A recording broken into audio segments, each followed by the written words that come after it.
بسم اللہ الرحمن الرحیم۔ السلام علیکم ورحمۃ وبرکاتہ۔ راہ حیات کے پیارے دوستو، ہم امید کرتے ہیں کہ آپ خیریت سے ہوں گے۔ ہماری دعا ہے کہ اللہ پاک آپ کو خیر و عافیت سے رکھے، آمین۔ پیارے دوستو، آج کی اس ویڈیو میں روزہ ایک عظیم عبادت کے حوالے سے چند باتیں آپ کے ساتھ شیئر کریں گے۔ امید کرتے ہیں کہ آپ ویڈیو کو آخر تک ضرور دیکھیں گے اور آج کی ویڈیو کے بارے میں اپنے کمنٹس بھی ضرور دیں گے کہ آپ کو ویڈیو کیسی لگی۔ لیکن اس سے پہلے آپ سے گزارش ہے کہ آپ ہمارے یوٹیوب چینل راہ حیات آفیشل کو سبسکرائب کر کے بیل کے بٹن کو پریس کر لیں تاکہ یہاں پر جتنی بھی ویڈیوز اپلوڈ ہوا کرتی ہیں ان کا نوٹیفیکیشن آپ کو بر وقت ملتا رہے۔ خواتین و حضرات، روزہ ایک ایسی عبادت ہے جس کا کوئی بدل نہیں ہے۔ روزے کے عظیم فوائد اور بے پایاں اثرات کو بیان کیا جائے تو اس کے لیے ہزاروں ورق بھی ناکافی ہوں گے۔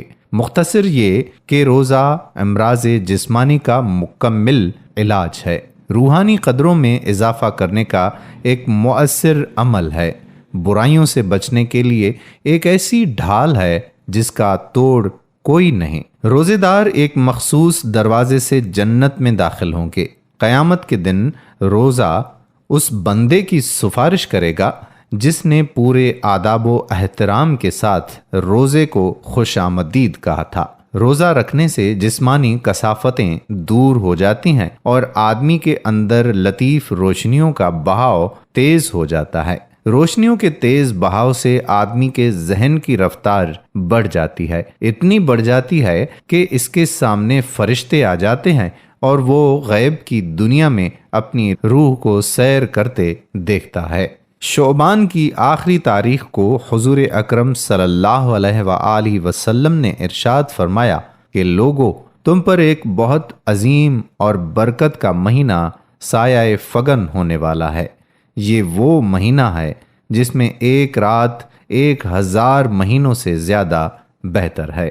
خدا تعالیٰ نے اس مہینے میں اپنے بندوں پر روزے فرض کیے ہیں۔ قرآن پاک اس مہینے میں نازل ہوا، دوسری آسمانی کتابیں بھی اس مہینے میں نازل ہوئیں۔ حضرت ابراہیم علیہ السلام کو رمضان کی پہلی یا تیسری تاریخ کو صحیفے عطا کیے گئے۔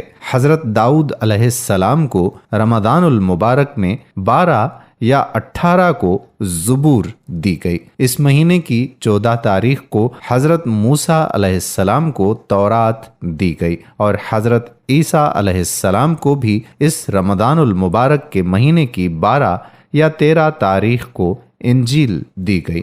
مختصر یہ ہے کہ رمضان جس میں نازل ہوا قرآن ایک پرعزم اور فضیلت و حکمت سے معمور مہینہ ہے جو انسانی شعور کو مصفی اور ثقیل بنا دیتا ہے۔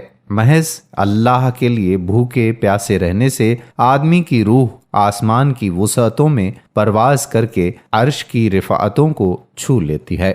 روزہ ایک ایسی عبادت ہے جو تمام انبیاء علیہم السلام کی امتوں پر فرض رہا ہے۔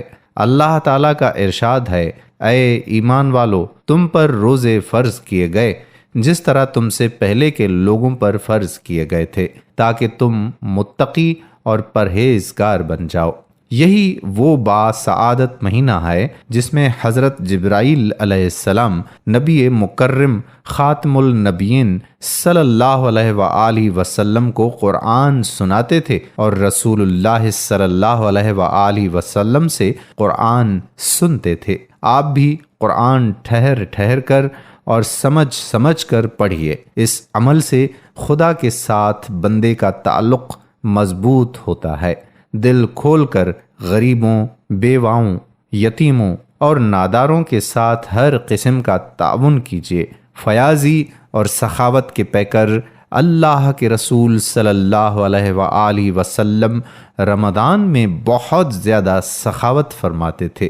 آئیے عہد کریں کہ ہم بھی رسول اللہ صلی اللہ علیہ وآلہ وسلم کی عادت مبارکہ پر عمل کر کے اپنے غریب بھائیوں کی ہر طرح مدد کریں گے۔ ماہ رمضان جس میں نازل ہوا قرآن، جس میں ہدایت ہے لوگوں کے واسطے اور راہ پانے کی کھلی نشانیاں ہیں۔ سورہ بقرہ آیت نمبر 158۔ سوال یہ ہے کہ نزول قرآن کے سلسلے میں رمضان کا تذکرہ کیوں کیا گیا ہے، جبکہ وحی رمضان کے علاوہ بھی آتی رہی ہے؟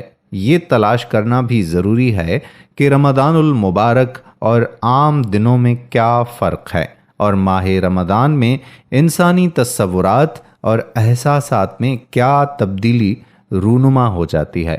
رمضان المبارک سے متعلق اللہ تعالیٰ کے ارشادات ملاحظہ کیجیے۔ اللہ تعالیٰ فرماتے ہیں کہ اور جب تجھ سے پوچھیں بندے میرے مجھ کو تو میں نزدیک ہوں، پہچانتا ہوں پکارتے کی پکار کو جس وقت مجھ کو پکارتا ہے۔ سورہ بقرہ آیت نمبر 186۔ آیت کریمہ بتاتی ہے کہ بندہ اور اللہ کے درمیان کسی قسم کا کوئی فاصلہ حائل نہیں ہے۔ رمضان المبارک کے 20 روزوں میں ظاہری عمل اور ظاہری حواس کے ترک سے سالک اس قوت رفتار کے قریب ہو جاتا ہے جس سے غیب کا مشاہدہ ہوتا ہے۔ ہم نے اس کو اتارا لیلۃ القدر میں، اور تو نے کیا سمجھا کہ کیا ہے لیلۃ القدر؟ لیلۃ القدر بہتر ہے 1000 مہینے سے۔ اترتے ہیں فرشتے اور روح اس میں اپنے رب کے حکم سے ہر کام پر، امان ہے وہ رات صبح کے طلوع ہونے تک۔ سورہ قدر۔ قرآن ایک دستور عمل ہے جو نوع انسانی کی رہنمائی کرتا ہے۔ لیلۃ القدر 1000 مہینوں سے افضل ہے، اور لیلۃ القدر رمضان میں آتی ہے۔ 1000 مہینوں میں 30,000 دن اور 30,000 راتیں ہوتی ہیں۔ رمضان کے روزے رکھنے کے بعد لیلۃ القدر کی رات آنے تک روزے دار کے ذہن کی رفتار 60,000 گنا ہو جاتی ہے۔ 60,000 گنا رفتار سے انسان حضرت جبرائیل علیہ السلام اور فرشتوں کو اللہ کے حکم سے دیکھ لیتا ہے۔ حدیث شریف میں ہے کہ حضرت جبرائیل علیہ السلام ایسے شخص سے مصافحہ کرتے ہیں۔ اب کچھ بات کرتے ہیں روزے کے مزید مقاصد کے حوالے سے۔ دوستو، زندگی تقاضوں کا نام ہے۔ یہ تقاضے ہی ہمارے اندر حواس بناتے ہیں۔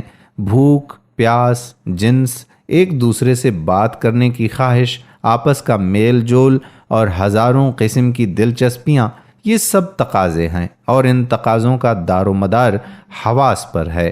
حواس اگر تقاضے قبول کر لیتا ہے تو یہ تقاضے حواس کے اندر جذب ہو کر ہمیں ظاہراتی خد و خال کا علم بخشتے ہیں۔ رمضان کے علاوہ عام دنوں میں ہماری دلچسپیاں مظاہر کے ساتھ زیادہ رہتی ہیں۔ حصول معاش میں جدوجہد کرنا اور دنیاوی دوسرے مشاغل میں ہم گھرے رہتے ہیں۔ اس کے برعکس روزہ میں ایسے نقطے پر لے جاتا ہے جہاں سے مظاہر کی نفی شروع ہوتی ہے۔ مثلاً وقت معینہ تک ظاہری حواس سے توجہ ہٹا کر ذہن کو اس بات پر آمادہ کرنا کہ ظاہری حواس کے علاوہ اور بھی حواس ہمارے اندر موجود ہیں جو ہمیں آزاد دنیا، غیب کی دنیا سے روشناس کرتے ہیں۔ روزہ زندگی میں کام کرنے والے ظاہری حواس پر ضرب لگا کر ان کو معطل کر دیتا ہے۔ بھوک پیاس پر کنٹرول، گفتگو میں احتیاط، نیند میں کمی، اور 24 گھنٹے کسی نہ کسی طرح یہ کوشش کی جاتی ہے کہ مظاہر کی گرفت سے نکل کر غیب میں سفر کیا جائے۔ یہ تصور غالب رہتا ہے کہ ہم اللہ کے لیے بھوکے پیاسے ہیں۔ حدیث قدسی میں اللہ تعالیٰ کا ارشاد ہے کہ روزے کی جزا میں خود ہوں، یعنی روزے دار کے اندر وہ حواس کام کرنے لگتے ہیں جن حواس سے انسان اللہ تعالیٰ کی تجلی کا دیدار کر لیتا ہے۔ اللہ تعالیٰ سے دور کرنے والے حواس سب کے سب مظاہر ہیں، اور اللہ تعالیٰ سے قریب کرنے والے حواس سب کے سب غیب ہیں۔ مظاہر میں انسان زمان و مکان میں قید ہے، اور غیب میں زمانیت اور مکانیت انسان کی پابند ہے۔ جو حواس ہمیں غیب سے روشناس اور متعارف کراتے ہیں، قرآن پاک کی زبان میں ان کا نام لیل یعنی رات ہے۔ ارشاد ہوا ہے، ہم داخل کرتے ہیں رات کو دن میں اور داخل کرتے ہیں دن کو رات میں۔ سورہ آل عمران آیت نمبر 28۔ دوسری جگہ ارشاد فرمایا کہ ہم ادھیڑ لیتے ہیں رات پر سے دن کو، یعنی حواس ایک ہی ہیں، ان میں صرف درجہ بندی ہوتی ہے۔ دن کے حواس میں زمان اور مکان کی پابندی ہے، لیکن رات کے حواس میں مکانیت اور زمانیت کی پابندی نہیں ہے۔ رات کے یہی حواس غیب میں سفر کرنے کا ذریعہ بنتے ہیں، اور انہی حواس سے انسان برزخ، اعراف، ملائکہ اور ملائے اعلیٰ کا عرفان حاصل کرتا ہے۔ حضرت موسیٰ علیہ السلام کے تذکرے میں اللہ تعالیٰ فرماتے ہیں، اور وعدہ کیا ہم نے موسیٰ علیہ السلام سے 30 رات کا اور پورا کیا ان کو 10 سے، تب پوری ہوئی مدت تیرے رب کی 40 رات۔ سورہ اعراف آیت نمبر 142۔ اللہ تعالیٰ فرماتے ہیں کہ ہم نے حضرت موسیٰ علیہ السلام کو 40 رات میں تورات یعنی غیبی انکشافات عطا فرمائی۔ اللہ تعالیٰ نے یہ نہیں فرمایا کہ ہم نے 40 دن میں وعدہ پورا کیا، صرف رات کا تذکرہ فرمایا ہے۔ حضرت موسیٰ علیہ السلام نے 40 دن اور 40 رات کوہ طور پر قیام فرمایا، تو اس کا مطلب یہ ہوا کہ 40 دن اور 40 رات حضرت موسیٰ علیہ السلام پر رات کے حواس غالب رہے۔ سیدنا حضور صلی اللہ علیہ وآلہ وسلم کی معراج کے بارے میں اللہ تعالیٰ کا ارشاد ہے کہ پاک ذات ہے جو لے گیا اپنے بندے کو رات ہی رات ادب والی مسجد یعنی مسجد الحرام سے پرلی مسجد یعنی مسجد اقصی تک، جس میں ہم نے خوبیاں رکھی ہیں کہ دکھائیں اس کو اپنی قدرت کے نمونے، وہی ہے سنتا دیکھتا۔ سورہ بنی اسرائیل آیت نمبر 1۔ رات کے حواس سونے کی حالت میں ہم نہ کھاتے ہیں، نہ بات کرتے ہیں، اور نہ ہی ارادتاً ذہن کو دنیاوی معاملات میں استعمال کرتے ہیں۔ اس کے ساتھ ساتھ ہم مظاہراتی پابندی سے بھی آزاد ہو جاتے ہیں۔ روزے کا پروگرام ہمیں یہی عمل اختیار کرنے کا حکم دیتا ہے۔ روزے میں تقریباً وہ تمام حواس ہمارے اوپر غالب ہو جاتے ہیں جن کا نام رات ہے۔ تو روزے کی پابندی کیجیے، نماز کی پابندی کیجیے، کیونکہ اس مہینے میں ایک نیکی کا کام کرنے پر 70 نیکیوں کا ثواب ملتا ہے۔ امید کرتے ہیں کہ ہماری آج کی ویڈیو آپ کو ضرور پسند آئی ہوگی۔ اگلی ویڈیو تک قادر بخش کلہوڑوں کو اجازت دیجیے۔ اللہ حافظ۔